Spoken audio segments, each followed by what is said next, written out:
He spent his entire life chasing a ghost called perfection.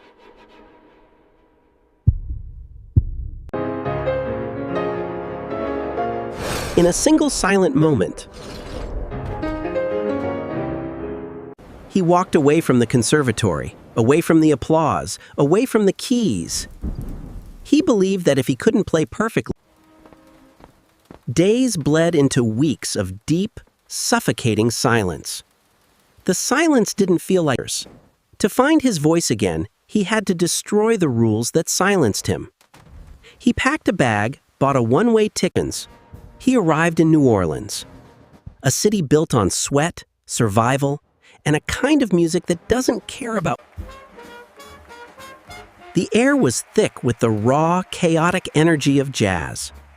It was loose. He hid in the shadows of the underground clubs, watching musicians play without a single piece of sheet music in sight. He watched an old man play with closed eyes, missing 3 notes but smiling through the error. He told the old man about his paralysis, about his fear of making mistakes, about the silence in his hands. The old man gave him a simple challenge. Play 1 note. Don't think about the next one. Just play the one you feel right now. It was a single, heavy note. It wasn't perfect, it wasn't a song, but it was.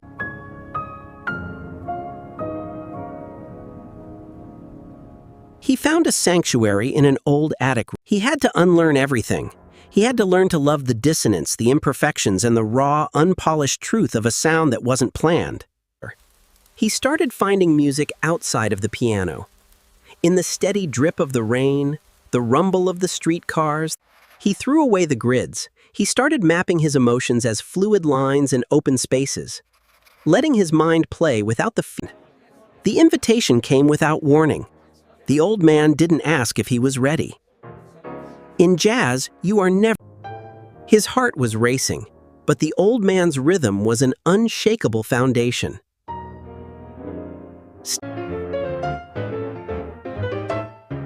He hit a wrong note. Instead of stopping in panic, he repeated it.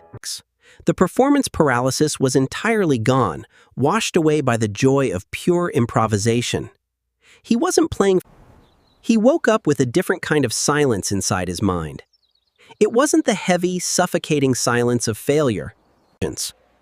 He started collecting the histories of other musicians who had struggled, bled, and found their peace through the music. He began composing again, but the music looked different now. It had gaps, variations, and instructions. He took the music out of the exclusive concert halls and brought it straight to the streets. Try pressing these 3 keys together. I did it! That's the chord of courage.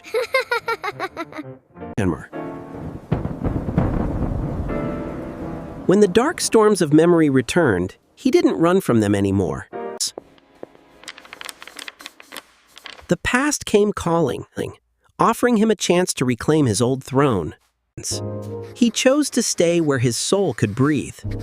True success wasn't a prestigious title in a cold building. He found a permanent home in the flow of the river. Life was just like the water, constantly changing, shifting. He wasn't cured of being human. The anxiety would still whisper sometimes.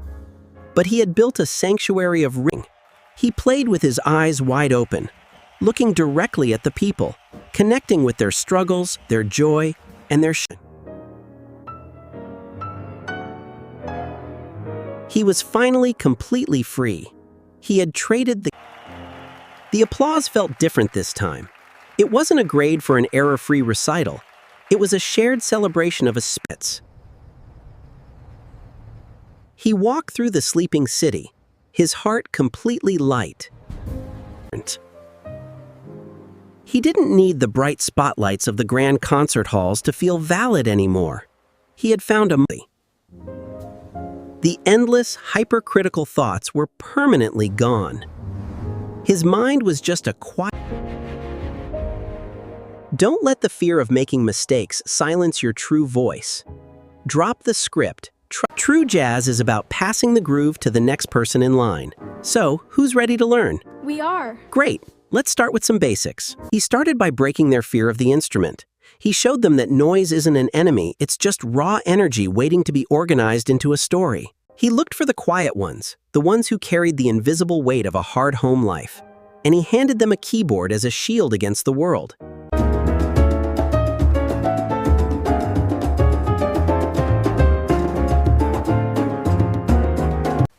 You just need an artist who knows exactly how heavy the silence feels before the music returns.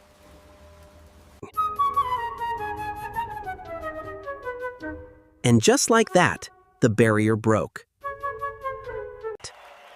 He gave them a stage, not to compete for a prize, but to stand together as a family of survivors. He watched his students take flight, their outline frames glowing under the festival lights. He realized that his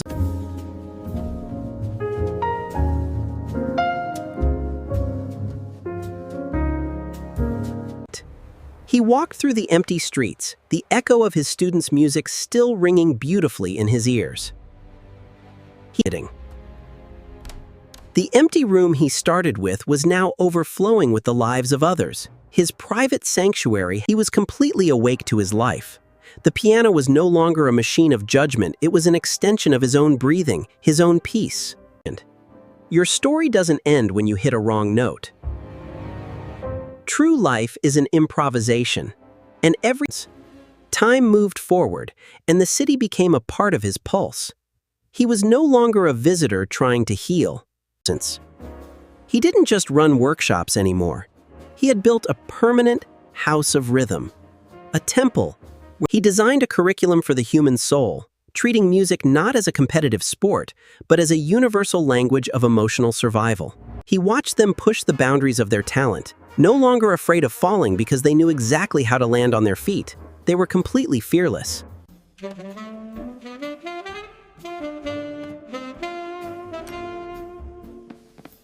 The old master, he kept drawing, kept creating, kept living in the syncopated spaces between the lines. He had completely They marched through the heart of the city, a loud, joyful storm of sound that brought everyone in. He blew his heart into the sky, a sound that carried all his past Boston isolation, his New Orleans. He didn't need the validation of the classical elites anymore.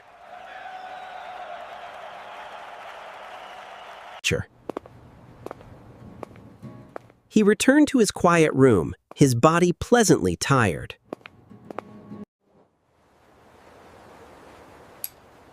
The world outside would always have its rigid expectations, its cold judgment.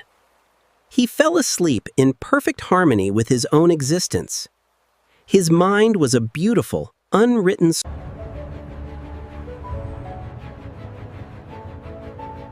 Every single morning became an invitation to improvise.